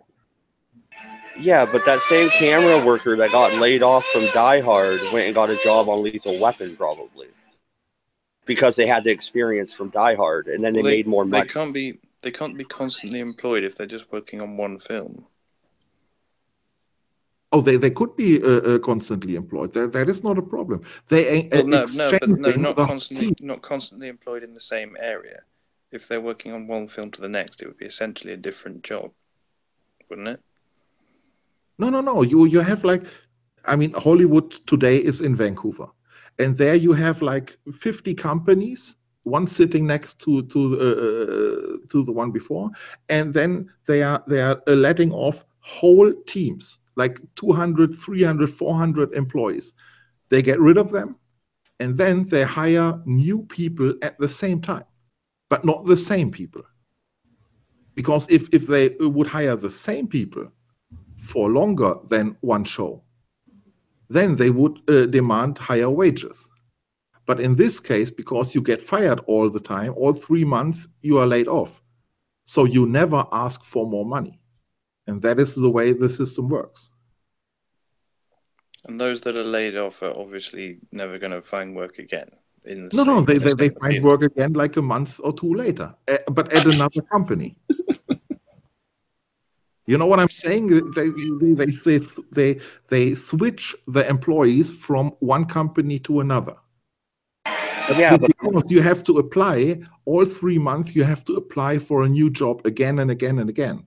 So that way, you never ask for more money because you want to be employed at the next show. If you would ask for more money, then they would tell you, no, we don't hire you this time. Maybe next time. And then they give you 4 months unemployment to think about it, if you really want more money. 40, it sounded like you wanted to say something. Go ahead. You've been quiet for a while. Yeah, sorry. Shit. I actually I forgot I was here, to be honest. What were we talking about? Oh, this is embarrassing. I'm sorry. Shut up. Let Tigerson speak. Yeah, Tigerson, go. I was gonna give it to the floor. Well, okay, so if they worked on one movie and they did a really good job and they're a camera guy, they get laid off because that movie's over. They go apply at the new place. They have on their resume, like I said, let's call it Die Hard. They have Die Hard on their resume. They're going to get more money because they have a movie already under their belt, no matter where they land. It might be 50 cents more, but then the next movie, they'll get another 50 cents.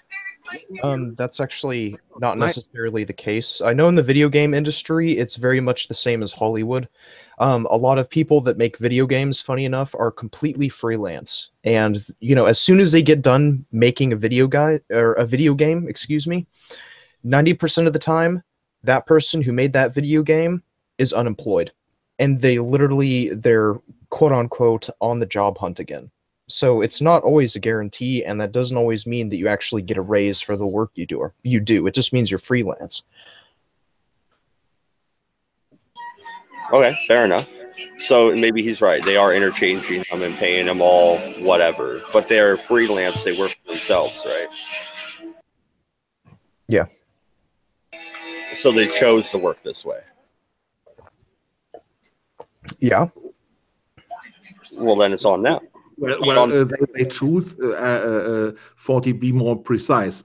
Nobody chooses to live this way. They have to, because nobody would employ them for a longer period. I mean, it's not a free choice. Oh, yeah, that's true. No, you're right, Torsten. I had assumed that Mad Dodge was talking about they had chosen to work specifically in this field as freelance. I thought that was that was my point. Yeah. Because they did, and they knew, they probably researched it, because it's actually not that easy to be a video game developer. You know what I mean? So they knew what they were getting into, and surely there must be hundreds of amateurish video makers out there on varying degrees of skill, and so it would just be extremely competitive, and that would be where, and that's just natural, which would be where most of the difficulties come, a significant amount of the difficulties come from for these, you know, film producers or whatever. Yeah, I think Torsten's more talking about the low guy, though, like the camera guy or whatever, the people that bring in the fruit baskets. That's entry level work. I mean, no. I'm in my case, I was talking about post production because that's what I do. That's my field where I work, and these guys are all really highly trained specialists. They're all the VFX guys that are usually like hundreds of people that you need for one movie. These are all really absolutely specialists, and that's the way they do it. Why haven't they gone on strike? Because they are a few years ago, it was in these days it is only Vancouver pretty much. A few years ago, it was Vancouver, it was London, it was Sydney, and so you can't have a union and go on strike because it is all over the world. And they were trying to form a VFX union, but that didn't work out because, yeah. In India, for example, it is prohibited to form a union. It is prohibited to go on strike. You get arrested when you would strike. Or in India, yeah, but if you're talking about Vancouver, why don't they go on strike in Vancouver? They could, and they were huge protests and so on going on when I was there. But yeah, in the end, it does not matter because then they go just to say like London or do it elsewhere in the world. It would not work out. Either you form a union across the globe or you can skip it. So this problem you're talking about is less prominent outside of Vancouver. Well, now. Pardon me? So this problem you were talking about is less prominent. This problem is less prominent outside of Vancouver today, these days. No, it's really a global problem. I mean, it's like really. I thought you said no. I thought you said it was mostly in Vancouver. Now. Vancouver is today. Vancouver is the place with the most post-production companies. Yeah, all the big companies like Digital Domain, on Industrial Light and Magic, and so on. They are all in Vancouver today. There's barely anything left in LA. And but what's the usual? Well, there must be huge amounts of competition if there are many post-production companies, and that must be where some of that where an extent of the difficulties come from, right? Yeah, there is a huge competition. They don't have enough employees. They don't have enough people to hire, and still they let the people go because they know that in the long run they have to pay less. If they would employ them for a longer period, then people would, by nature, ask for more money. So that's why they let them off. There was a big trial in I think it was San Francisco, but it might be Los Angeles. I'm not quite sure because they found some emails where Industrial Light and Magic and Disney, I'm not quite sure, were negotiating how much they pay their workers, and they agreed on the system to let them off and employ them again and switch to the workers and so on. It was a big trial. What's the usual salary for these post-production people then? I can't tell you about the junior people because I'm a senior, but as a senior you make around 70,000 a year, around that. Little bit more. I'm a foreigner, so I get paid a little less. I would say an American is in the area of 90,000, something like that. So on the surface, that seemed like a good amount, but simply because you're constantly having to reapply to elsewhere, is it? Or with obviously cost of living varies by region to region. But well, the thing is, does the price outweigh the struggle of having to constantly look for more work every so often? The point, Tigerson, is that a few years ago, before this system was in place, I was making around 150,000, 200,000 a year. I only earned a third of what I earned a few years ago.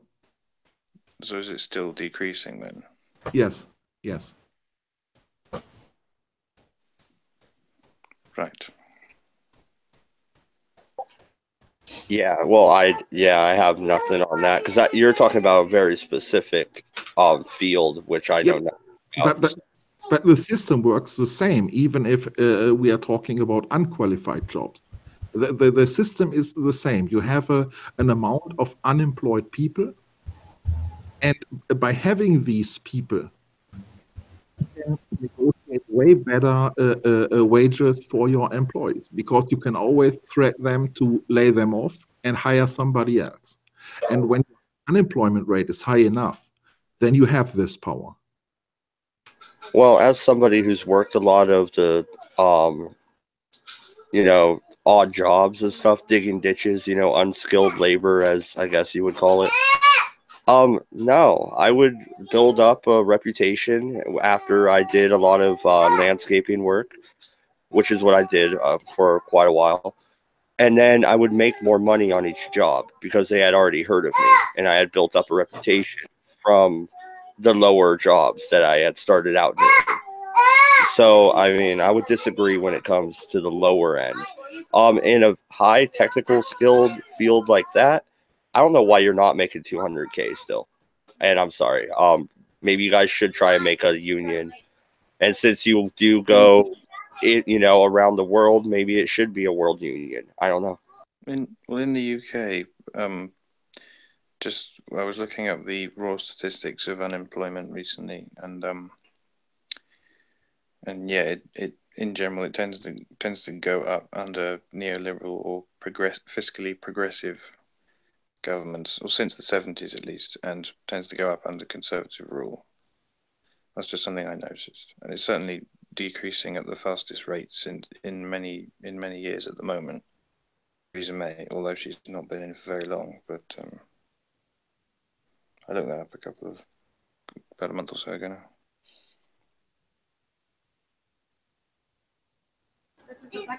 But no, that was a really good discussion. Hey, 40, do you have any news stories that popped up? I really created this stream because Mole wanted to stream, and he dropped off. So I'll wrap it up. I don't think I've been on stream with Mole before. So, even though I've interacted with those. I have a riddle for you. So, so a vegan and someone who didn't vote in the 2017 election walks into a bar, right? Who tells you about themselves first? Vegan, somebody who didn't vote? A vegan and someone who didn't vote in 2017. Who tells you about themselves first? The vegan, probably. I got nothing to be. Well, someone who didn't vote. Yeah. Well, obviously the vegan, because usually people will tell you, if they voted, will be more likely to tell you that they voted. It's usually the case in England. How do you know if someone voted Labour? They'll tell you. Well, no, I'm sitting at the bar eating a hamburger. I'm betting the vegan says something first. It would definitely be the vegan. And why is it? Solve the...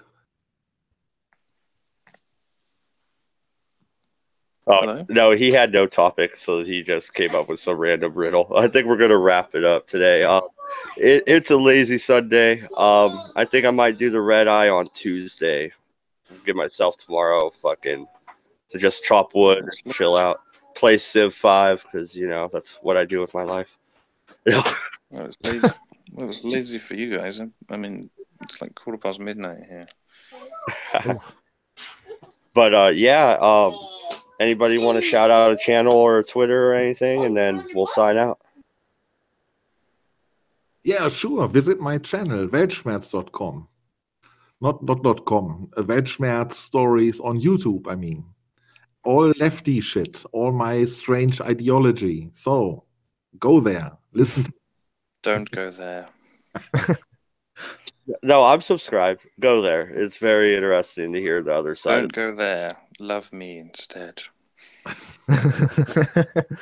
Or you could subscribe to me instead. Ho, ho, ho, ho. You have a choice to make, everyone. No, love me. I mean, I I want possibly have the lowest output rate of all these people, but still, I am the loveliest of them all. You do have a nice voice. The least effort into your channel. Well, I put effort into that last video I did. I just don't upload very often because I'm not very good at balancing having a job and creating content. Plus I live with people and I'm too shy to like record myself talking with someone overhearing because I'm a fucking insecure cunt. I actually have the same problem. I hate doing stuff with other people around, to be quite honest. If I can do it with my strange German accent and my strange English, then you should do it at any time. Strange. All right. It's not strange. It's just a German accent. Yeah, you're very good at English. Good job. No, and it's pretty nice hearing you talking about hanging the Senate with your accent. Very wonderful. Torsten 2020 for U.S. president. Someone in a German accent asking for the mass murder. We've never heard that before. No, not at all. And with that, we're out. And we went there. Have a good night, everybody.